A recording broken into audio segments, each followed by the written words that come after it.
एक गांव में गुड्डी और झुमकी नाम की दो बुढ़िया रहती थी। गुड्डी थोड़ी मोटी थी और झुमकी थोड़ी पतली। दोनों एक दूसरे से बहुत जलती थी और दोनों एक दूसरे की पड़ोसन भी थी। मई का महीना था। गांव में गर्मी बहुत पड़ने लगी थी, इसलिए दोपहर के समय तो कोई घर से बाहर निकलने की हिम्मत भी नहीं करता था। किसी तरह रात को थोड़ी राहत मिलती, लेकिन रात को गांव में अचानक बिजली ही चली गई। अब सारे गांव वाले उठ गए, पर बिजली सुबह भी नहीं आई। गुड्डी गर्मी से परेशान होकर घर के बाहर चबूतरे पर बैठ गई और खुद से ही कहने लगी, हाय, इतनी गर्मी है, अब तो सहन ही नहीं होती। अरे पंखा करके तो मेरे हाथ ही अकड़ गए, और यह बिजली तो रात को गई थी, पता नहीं कब आएगी। तभी वहां से भोला अपनी साइकिल से गुजर रहा था। गुड्डी ने उसे आवाज दिया, अरे भोला, जरा इधर तो आ। भोला पास जाकर बोला, हाँ अम्मा बोलो। गुड्डी बोली, अरे पता तो कर जरा कि ये बिजली कब आएगी। गर्मी से मैं तो कल रात से सोई ही नहीं हूँ। अरे अम्मा, अरे बिजली नहीं आएगी। गुड्डी सर पर हाथ रख के बोली, नहीं नहीं नहीं। भोला ने कहा, अरे तुम्हारे कहने से कुछ नहीं ना होगा अम्मा, इस बार बड़ा फॉल्ट हुआ है। शहर से जो है इंजीनियर साहब आएगा, तब आके ठीक करेगा, समझी अम्मा। गुड्डी बोली, कब आएगा वो बिजली वाला। भोला बोला, वो तो पता नहीं अम्मा, वैसे जो है बिजली ऑफिस वाले 1 हफ्ते बोल रहे हैं। गुड्डी बोली, 1 हफ्ता? अरे तब तक तो इतनी गर्मी में मैं जिंदा कैसे रहूंगी। भोला बोला, अच्छा अम्मा मैं चलता हूँ, बहुत काम है हमको। भोला सामने झुमकी के घर में साइकिल से कुछ सामान लेकर गया। गुड्डी ने जब देखा तो सोचने लगी, अरे ये भोला उस झुमकी के घर में क्या लेकर जा रहा है, थोड़ा देखने की कोशिश करती हूँ। यहाँ से कुछ समझ नहीं आ रहा, खिड़की से जाकर देखती हूँ। उधर भोला और झुमकी बात कर रहे थे। झुमकी बोली, अरे भोला, जब से पता चला है कि 8-10 दिन बिजली नहीं आएगी, गर्मी से जान निकल रही है। भोला बोला, अरे अम्मा, 8-10 दिन तो ऑफिस वालों ने अपने मुंह से बोला है। झुमकी बोली, हम बता रहे हैं, हाँ, कम से कम जो है 1 महीना तो मान कर ही चलो, उससे पहले किसी हाल में भी बिजली आने से रही। भोला ने कहा, हाँ ये तो तुमने एकदम सही कही है अम्मा। झुमकी बोली, हाँ, तभी तो गर्मी से बचने के लिए मैंने यह उपाय निकाला है। भोला बोला, वैसे अम्मा, आइडिया तो तुम्हारा कमाल का है। तुमने जो जो सामान मंगवाया था, तंबू, ये बांस, रस्सी, ये सब मैं ले आया, ये लो। झुमकी बोली, सच्ची? धन्यवाद भोला। झुमकी बोली, अब मैं गांव के बाहर जो तालाब है ना, उसके किनारे पर लगे हुए बड़े पेड़ के नीचे अपना तंबू वाला घर बनाऊंगी और पूरी गर्मी तालाब के किनारे आराम से पेड़ की छाया में रहूंगी। भोला बोला, अम्मा अच्छा, शाम हो रही है तो अब मैं चलता हूँ। झुमकी बोली, अच्छा ठीक है, पर यहाँ सुबह सुबह समय पर आ जाना, इस काम में मुझे तुम्हारी मदद चाहिए, समझे। इधर गुड्डी ने झुमकी और भोला की सारी बातें सुनी और कहने लगी, अरे ये सूखी लकड़ी तो बहुत तेज निकली, गर्मी से बचने के लिए इसने इतना दिमाग लगा लिया। तालाब के किनारे तो एक ही पेड़ लगा है, बाकी तो मिट्टी से भरा हुआ मैदान है। फिर रात के बाद अगली सुबह हुई। सुबह सुबह झुमकी भोला का इंतज़ार करती है। अरे ये कमबख्त, भोला कहाँ रह गया, अभी तक नहीं आया। जाते हुए भी कहा था कि सुबह सुबह आ जाना, लेकिन इतनी देर हो गई, अब तक नहीं आया। अब बहुत देर हो गई, लगता है भोला अब नहीं आएगा। मैं अकेले ही अपना तंबू लगा लेती हूँ, वरना दोपहर में तो इस घर में रहना मुश्किल हो जाएगा। जब झुमकी तालाब के किनारे बड़े पेड़ के पास पहुंची तो हैरान ही रह गई। अरे नहीं नहीं, अरे यहाँ मुझसे पहले किसने अपना तंबू लगा लिया। हे भगवान, अब इस बुढ़िया का क्या होगा। तभी उस तंबू के अंदर से गुड्डी बाहर निकली और झुमकी से बोली, चलो भाई, कम से कम तूने ये तो माना कि तू बुढ़िया है, वरना तो तू छमिया बनकर घूमती रहती है। झुमकी बोली, ए मोटी, जुबान संभाल कर बोल। खबरदार, जो मेरे बारे में कोई उल्टी सीधी बात बोली तो, वरना अच्छा नहीं होगा। गुड्डी बोली, ओह, वरना अच्छा नहीं होगा? क्या कर लेगी तू, बता जरा, मैं भी तो देखूं तेरी इन खोखली हड्डियों की ताकत। झुमकी बोली, देख, अपनी जुबान संभाल ले मोटी। गुड्डी बोली, तू संभाल अपनी जुबान। तभी वहां भोला आ पहुंचा। अरे अरे अरे, तुम दोनों झगड़ा मत करो। झुमकी बोली, ए भोला, तू तो चुप ही रह, धोखेबाज कहीं का। मुझे कह कर गया था ना सुबह आ जाऊंगा, आया ही नहीं। भोला बोला, अरे वो अम्मा, बात ये है कि। झुमकी उसकी बात काटती हुई बोली, बात कुछ नहीं है, मैं सब समझती हूँ। तूने ही इस गुड्डी को बताया ना कि मैं यहाँ रहने वाली हूँ। भोला ने कहा, अरे नहीं अम्मा, इसे तो अपने आप पता चल गया रहा। झुमकी बोली, चुप कर, ये इतनी समझदार ना है, ये तेरे शैतान दिमाग की है। अरे अम्मा, तुम तो मुझे ही गलत समझ रही हो, बताओ। तभी गुड्डी बोली, तू हट भोला, इसे मैं जवाब देती हूँ। तूने क्या भोला को खरीद रखा है, जो ये तेरे सिवा किसी और का काम नहीं कर सकता? बेचारी को 2 रुपए देकर 10 का काम करवाती है, इसकी मर्जी, या किसी का भी काम करे। तू कौन होती है ऐसा कुछ कहने वाली? झुमकी बोली, देख गुड्डी, तू बीच में मत पड़। गुड्डी बोली, ए भोला, तू इसका काम मत करना, रुपए तो पूरे देती ही नहीं, कंजूस मक्खी चूस कहीं की। झुमकी बोली, अरे पूरे 2 रुपए दिए हैं इसे काम करवाने के, समझी? गुड्डी बोली, मैंने कितने रुपए दिए थे तुझे भोला, तब तू मेरे साथ यहाँ आया? भोला बोला, अरे 5 रुपए दिए थे अम्मा। झुमकी बोली, अच्छा, तो 5 रुपए में तूने अपना ईमान इस गुड्डी को बेच दिया, यह ठीक ना किया तूने, पैसों के लालच में इसको सब बात बता दी। भोला बोला, अम्मा तुम लड़ो मत, मेरी बात समझो, मेरा घर परिवार है, मुझे जहाँ ज़्यादा रुपए मिले मैं काम करने चला गया, और तुम जो है बुरा मत मानो। आओ, तुम्हारा तंबू भी लगा देता हूँ। झुमकी बोली, ए भोला, खबरदार, मेरे तंबू का हाथ भी लगाया तो तू लालची कहीं का, इस गुड्डी का ही काम कर, जा। भोला बोला, अच्छा ठीक है, जैसी तुम्हारी मर्जी अम्मा। झुमकी धीरे धीरे बड़बड़ाने लगती है, अरे ये क्या, इस मोटी ने पेड़ की छाया वाली पूरी जगह घेर ली, इतना बड़ा तंबू लगाया है। तभी गुड्डी ने कहा, ए, क्या बड़बड़ कर रही है, जो कहना है साफ साफ बोल। झुमकी बोली, तू अकेली तो है, फिर इतना बड़ा तंबू लगाने की क्या ज़रूरत थी? गुड्डी बोली, मैं तंबू बड़ा लगाऊं या छोटा, इससे तुझे क्या, जाकर अपना काम कर, समझी? झुमकी बोली, पेड़ की छाया वाली सारी जगह घेर ली तूने, ऊपर से ये तेरे बर्तन यहाँ तक फैले हुए हैं। गुड्डी बोली, हाँ तो ये मेरी रसोई है, लकड़ियाँ जलाकर यहाँ पर खाना पकाऊंगी। झुमकी बोली, देख गुड्डी, तू अपना तंबू और ये लकड़ी रसोई थोड़ा समेट ले, ताकि मैं भी यहाँ अपने रहने का इंतज़ाम कर सकूं। गुड्डी बोली, ओ झुमकी, एक बात सुन ले, मैं तेरे जैसी सूखी लकड़ी ना हूँ, अच्छी खासी मोटी तगड़ी औरत हूँ, मुझे रहने के लिए ज़्यादा जगह भी चाहिए, मैं अपना कोई सामान नहीं हटाने वाली, तुझे रहना है तो रह ले, मैंने कब मना किया? झुमकी ने कहा, अरे लेकिन पेड़ की छाया वाली पूरी जगह तूने घेर रखी है। गुड्डी बोली, अरे वो देख, पूरा मैदान खाली पड़ा है, जा गाड़ ले अपना तंबू और थोड़ी जल्दी कर, वहाँ कोई और भी आ गया तो गर्मी में उबलते रह जाएगी।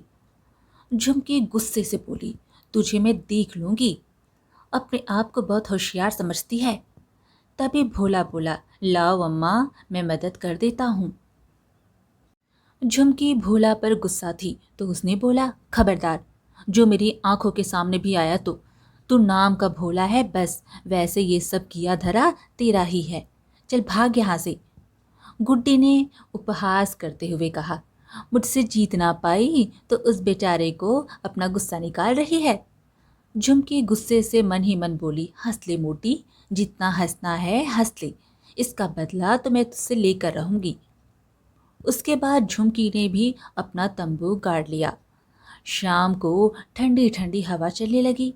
दोनों अपने तंबू के बाहर बैठ गई और एक दूसरे से मुंह फेर लिया। ठंडी हवाओं का आनंद लेते हुए झुमकी खुद से कहने लगी, अच्छा हुआ जो इस मोटी को यहाँ देखकर मैं वापस घर ना गई, वहां तो गर्मी में हाल बेहाल हो जाता। अभी तो यहाँ बहुत अच्छा लग रहा है, पर अगर वो पेड़ की छाया वाली जगह मिल जाती तो बस मज़ा ही आ जाता। अगली सुबह गांव का एक राजू नाम का व्यक्ति अपने दो बच्चों के साथ गुड्डी के पास आया और आवाज़ लगाया, अरे गुड्डी अम्मा, ओ गुड्डी अम्मा। गुड्डी नींद से जागी और बाहर बड़बड़ाती हुई आई, अरे कौन आ गया सुबह सुबह। राजू बोला, अम्मा ये मेरे बच्चे मीकू और चिंकी हैं। तुमको तो पता है पूरे गांव में बिजली नहीं है, तुम इन दोनों को यहाँ अपने साथ रख लो। गुड्डी अम्मा बोली, क्या कहा, यहाँ अपने साथ? ना बाबा ना, मैं बच्चों के साथ नहीं रह सकती, तू वहाँ उस झुमकी के पास अपना खुद का तंबू लगा ले। राजू बोला, वो क्या है ना अम्मा, मैं दूसरे गांव जा रहा हूँ, कल शाम को वापस आऊँगा, तब तक तुम जो है इन दोनों को अपने साथ यहाँ तालाब के किनारे पेड़ की छाँव में रख लो ना। गुड्डी अम्मा बोली, अरे तू इनको अपने साथ ले जा, मैं बच्चों के साथ ना रह सकती, और वो अंदर चली गई। राजू खुद से बोला, ये मोटी भी ना बच्चों को रख लेगी तो क्या पतली हो जाएगी। तभी पीछे से झुमकी ने राजू को आवाज़ दिया, अरे ओ राजू, यहाँ आ, सुन तो। राजू झुमकी के पास गया। हाँ झुमकी अम्मा, बोलो। झुमकी बोली, तू अपने बच्चे मेरे पास छोड़ जा। राजू बोला, अम्मा तुमको कोई परेशानी नहीं होगी? झुमकी बोली, नहीं, मुझे बच्चे बहुत पसंद है, शाम को तो यहाँ बहुत ठंडा हो जाता है, बच्चे आराम से रहेंगे, बस तू कल समय से आ जाना। राजू बोला, ठीक है अम्मा, तुम्हारा बहुत बहुत धन्यवाद। इधर गुड्डी अम्मा ने सोचा, अरे वाह, इस तालाब के किनारे रह कर तो मज़ा आ गया, यहाँ बिल्कुल गर्मी नहीं लग रही, चलो पकौड़े बनाती हूँ। फिर गुड्डी अम्मा पकौड़े बनाने लगी। पकौड़े की खुशबू झुमकी के तंबू की तरफ आने लगी। दोनों बच्चे खुशी से कहने लगे, क्या खुशबू है, पकौड़े की खुशबू से तो बड़े ज़ोर की भूख लग गई, मुझे भी भूख लगी है। झुमकी बोली, बच्चों वो सामने वाली अम्मा तुमको पकौड़े नहीं देगी, सब अकेले खा जाएगी। गुड्डी पकौड़े बनाकर पकौड़े लेकर तंबू में चली गई। इधर झुमकी और बच्चे तालाब में से मछली पकड़ कर लाते हैं। झुमकी बच्चों से बोली, बच्चों मैं अभी ये मछली पकाकर मैं देती हूँ। अब इधर मछली की सुगंध गुड्डी के तंबू तक पहुँची। ये मछली पकाने की खुशबू आ रही है। गुड्डी तंबू के बाहर निकल कर देखी, ओह, तो ये सामने वाली पड़ोसी मछली पका रही है। एक काम करती हूँ, मैं भी तालाब से मछली पकड़ कर लाती हूँ। अब गुड्डी भी मछली पकड़ने के लिए कांटा उठाती है, लेकिन कांटा टूट गया, गुड्डी का मुंह बन गया। अब तो बस मछली की खुशबू सूंघ कर रहना पड़ेगा। फिर शाम को बच्चे तालाब के किनारे खेलने लगे। झुमकी भी बाहर टहल रही थी। बच्चे बोले, अरे यहाँ ठंडी ठंडी हवा चल रही है। झुमकी ने कहा, तालाब के पानी की वजह से हवा ठंडी आ रही है, तभी तो हम गर्मी से बचने के लिए यहाँ आए हैं बच्चों। फिर रात को सब सो गए। अगले दिन झुमकी और बच्चे सुबह सुबह उठकर घूमने लगे तो गुड्डी का चूल्हा और बर्तन बिखरे पड़े थे। झुमकी ने देखा और बड़बड़ाने लगी, ये मोटी भी ना बस सारा दिन पकाती रहती है और खाती रहती है, बर्तन तो बाहर ऐसे बिखेर रखे हैं जैसे पूरी ज़मीन उसने खरीद ली। सन की औरत, औरत नहीं सन की बुढ़िया। तबे अंगड़ाई लेते हुए गुड्डी बाहर आ गई। झुमकी को देखकर गुड्डी ने कहा, ए तुम लोग मेरे यहाँ मत आओ, अपने वहीं रहो। झुमकी बोली, हाँ तूने तो ये सारी ज़मीन खरीद ली है ना, एक लक्ष्मण रेखा भी खींच ले। तभी बच्चों ने कहा, अम्मा आज भी मछली पकड़ें? झुमकी बोली, नहीं बेटा, रोज़ रोज़ मछली पकड़ना अच्छी बात नहीं होती, बच्चों ने पूछा, तो आज हम क्या खाएंगे? झुमकी बोली, आज मैं तुम्हें आम की खट्टी मीठी सब्जी बनाकर खिलाऊंगी। तुम दोनों को बहुत मज़ा आएगा। गुड्डी भी वहीं खड़ी उनकी बातें सुनकर खुद से कहने लगी, आम की सब्जी तो ये झुमकी बहुत स्वादिष्ट बनाती है। सुनकर ही मुंह में पानी आ गया। झुमकी ने बच्चों से कहा, देखो बेटा, वो उधर देख रहे हो ना, थोड़ी सी दूर एक आम का बड़ा सा पेड़ है। तुम दोनों जल्दी कुछ आम तोड़ कर ले आओ।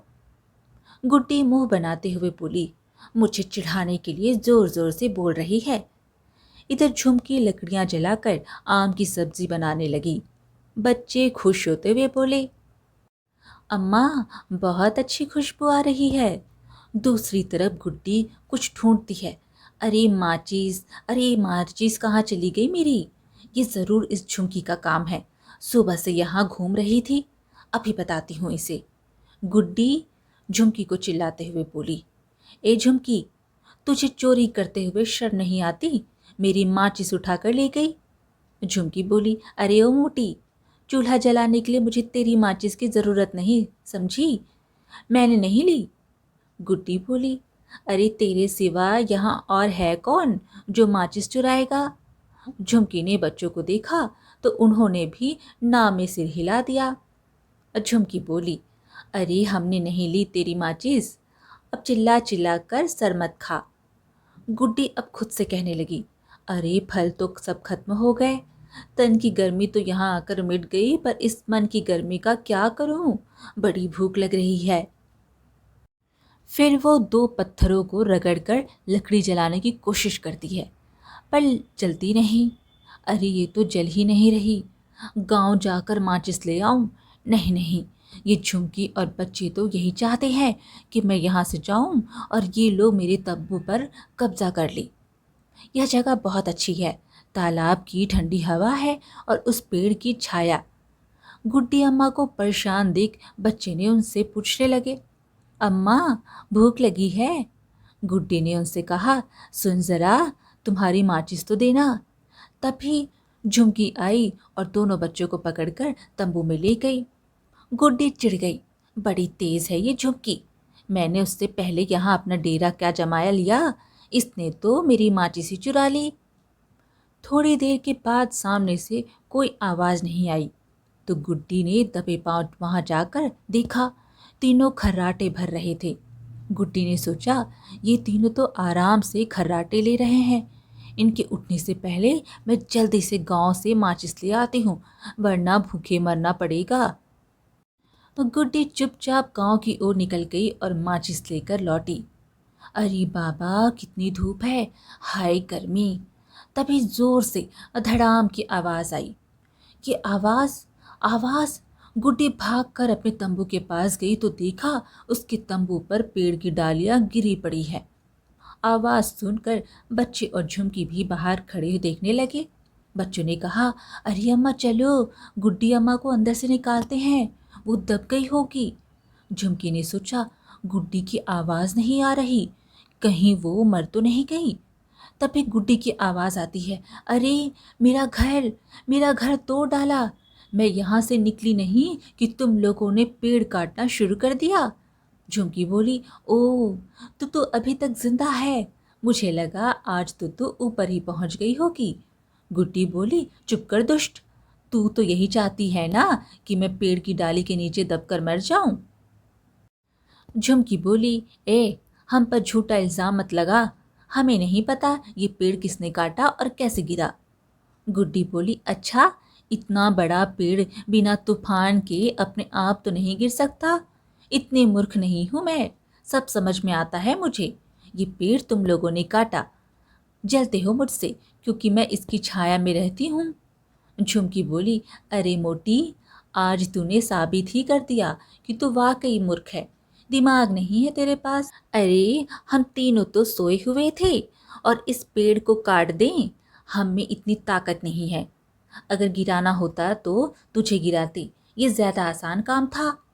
झुमकी की बात सुनकर गुड्डी सोचने लगी, बात तो झुमकी सही कह रही है। जब मैं गई थी तो तीनों सो रहे थे, फिर इतनी जल्दी इतनी मोटी डाली कैसे काट दी? अगर मैं तंबू में सो रही होती तो आज मेरा राम नाम सत्य हो जाता। तभी दो आदमी एक बैलगाड़ी लेकर आए और पेड़ की डाली को ले जाने लगे। गुड्डी उन लोगों से बोली, अरे कौन हो तुम, और इस पेड़ की डाल को तुमने काटा? उन दोनों ने कहा, हाँ अम्मा। गुड्डी बोली, अरे तुम्हें दिखाई नहीं देता था, इसके नीचे मेरा तंबू लगा था, अगर मैं मर जाती तो? अरे हम तो इस डाल को सुबह ही काटने वाले थे अम्मा, पर तुमको देखकर जो छिप गए। अगर हम तुम्हें बताते कि हमें इस पेड़ की डाल काटनी है तो तुम हमें काटने नहीं देती। बोलो, बताओ बताओ। इसलिए तुम्हारे यहाँ से जाने का जो है इंतज़ार कर रहे थे, और क्या? गुड्डी बोली, और अगर मैं तंबू में होती तो मर जाती, इस पेड़ के चक्कर में तुम मुझे मार डालते। अरे मरी तो नहीं ना अम्मा, और तुम मरती भी कैसे? वो माचिस हमने ही तो चुराई थी, ताकि तुमको माचिस के चक्कर में थोड़ी देर के लिए यहाँ से जाना पड़े। गुड्डी अब भड़क उठी, अच्छा तो तुम हो माचिस चोर? उस आदमी ने कहा, अरे हमने देख लिया था कि ये गुड्डी अम्मा बहुत झगड़ालू है, झगड़ती रहती है, इसलिए इससे उलझना बेकार है, तो हमने इनकी माचिस चुरा ली, और अभी थोड़ी देर पहले तुम्हारी भी माचिस चुराई है झुमकी अम्मा। झुमकी बोली, दुष्ट, मेरी माचिस क्यों ली तूने? उसने कहा, अरे ताकि तुम गुड्डी अम्मा की मदद ना कर सको, और क्या? वैसे ये तुमसे बहुत लड़ती है, लेकिन फिर भी अगर तुमको इस पर तरस आ गया तो देखो, जैसे ही ये यहाँ से गई हमने जो है अपना काम कर दिया भैया, बस बात खत्म। गुड्डी बहुत उदास हो गई। अरे तालाब के किनारे ये एक ही पेड़ था जो मुझे गर्मी में छाया दे रहा था, तुमने इसको भी काट दिया, यह सही नहीं किया तुमने। उस आदमी ने कहा, अरे अम्मा, पेट का सवाल है, ज़्यादा ना बोलो। झुमकी हंसते हुए बोली, अरे गुड्डी, ज़्यादा होशियारी दिखाना भी ठीक नहीं होता, मुझसे पहले यहाँ कब्जा किया था, अब ले ले पेड़ की छाया। गुड्डी बोली, इस पेड़ की छाया को मैंने महसूस किया है, तालाब के पानी की ठंडिक और पेड़ की छाया ने मिलकर इस तपती गर्मी में मुझे शांति दी, वरना मैं गर्मी की मार से तड़प कर मर जाती। झुमकी बोली, गुड्डी, जब तू प्रकृति के लिए स्वार्थी हो जाएगी तो तेरे साथ ऐसा ही होगा। गुड्डी बोली, तू ठीक कह रही है झुमकी, मैं स्वार्थी हो गई थी, पर अब जब इस पेड़ की छाया मुझसे छीन रही है तो मुझे अपनी गलती का एहसास हो गया है। उन दोनों आदमियों ने कहा, अरे हमें देर हो रही है, हमको ये डाल ले जाने दो, जानवर भूखे हैं, चारा भी डालना है उन्हें। झुमकी गुस्से से बोली, अरे जाता कहाँ है? इस पेड़ को हाथ लगाने की हिम्मत भी कैसे की तूने? तू पेड़ों की कीमत नहीं जानता? गर्मी में धूप में पसीने से लथपथ होकर पेड़ की छाया के नीचे जा, तब पता चलेगा यह हमें कितनी मुसीबतों से बचाते हैं। गुड्डी बोली, अगर ये पेड़ नहीं होंगे तो तुम रोज रोज बीमार पड़ोगे, गर्मी सहन ना कर पाओगे। उस आदमी ने कहा, अरे अम्मा, भाषण मत दो, मेरे पास तुम लोगों से उलझने का समय नहीं है। अगर गर्मी की इतनी फिक्र है तो जाकर पेड़ लगाओ, मेरा दिमाग मत खाओ। वे पेड़ की डाल लेकर चल दिए। गुड्डी तालाब के किनारे पेड़ लगाती है।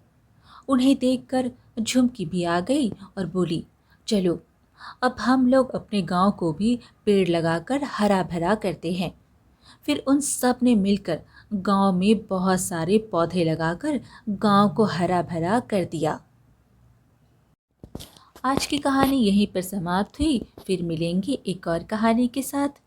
कहानी पसंद आए तो लाइक शेयर ज़रूर करें और चैनल को सब्सक्राइब करना बिल्कुल ना भूलें। धन्यवाद।